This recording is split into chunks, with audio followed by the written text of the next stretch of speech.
This is From Hero to Zero, a show about the misconception of the demise of the music industry. We talk to heroes to make sense of the alleged zero, the music business.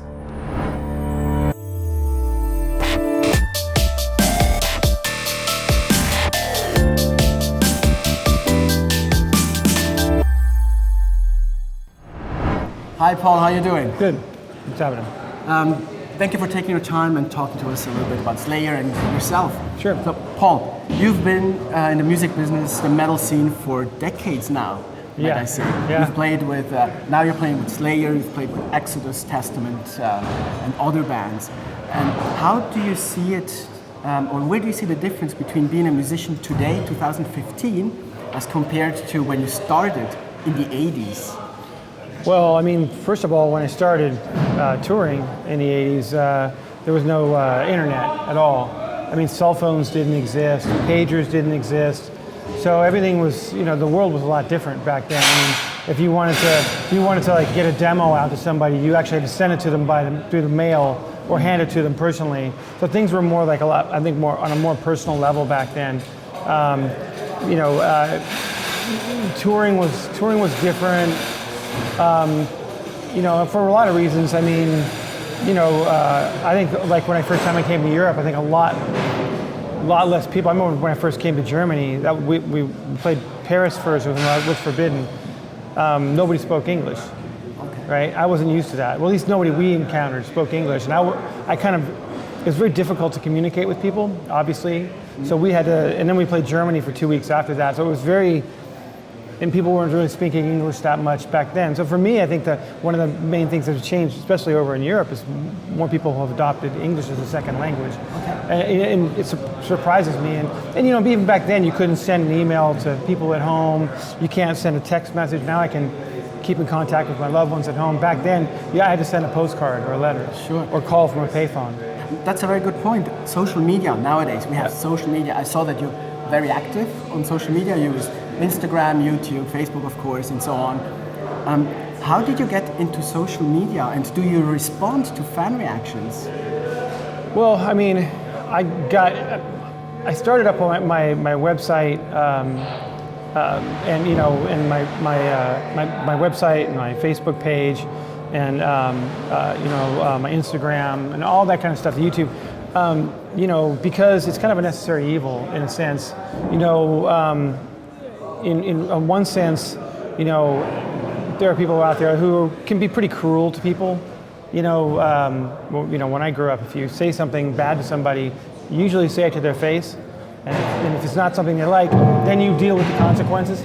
I think that a lot of people, not a lot of people, some people anyway, treat it that way. Other people, it's interesting. Like I said, it's a necessary evil. I think it's good to give, it kind of gives back to the fans in a way, because you can give them stuff that they normally wouldn't get, and that's how I try to use it, I don't try to put content out just to put stuff out so people have something to look at. If I don't feel it's special, then I don't put it out, and sometimes it takes me a while.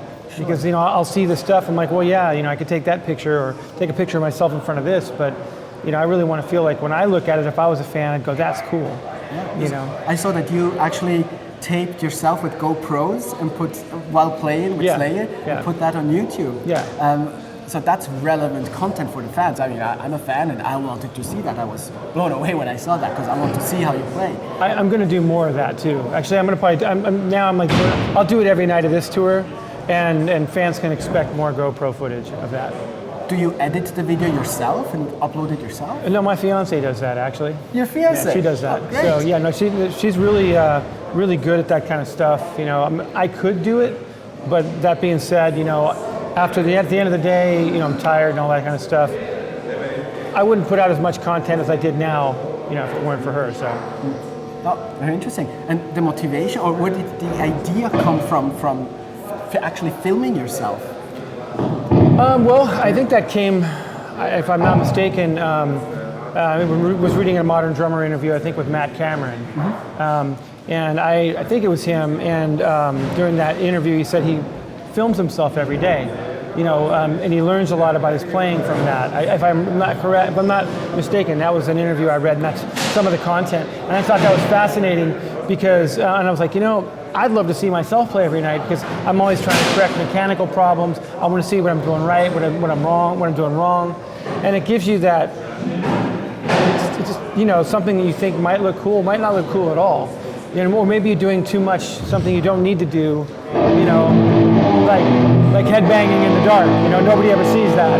So, but that's why I did it. I did it for myself, and then the footage looks so cool. The GoPros are so awesome. I'm like, let's set up a bunch all over my drum set and take these different angles and give people we don't mix it, we don't do anything like that. It's like if I plant a camera next to a ride cymbal, you're going to hear the ride cymbal. But a lot of times you can see the technique as well. Exactly. So I think that those kind of things, for me, if I was a drummer, I am. For me, as a fan of certain artists, I love to see that stuff because I learn. So hopefully it's helping some people learn a little bit, about at least what I do. Sure.